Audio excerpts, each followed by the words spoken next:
unlocking a world of knowledge in an instant. Ready for today's quick insight? Week-old leftovers are safe to eat only if stored correctly. Refrigerate food within 2 hours of cooking. Keep your fridge below 40 degrees Fahrenheit and use airtight containers. Always check for off smells or strange looks. If anything seems unusual, throw it out.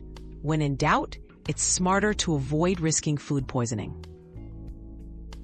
Your daily dose of discovery ends here, but the journey of learning never stops. Subscribe and join us again for more answers tomorrow.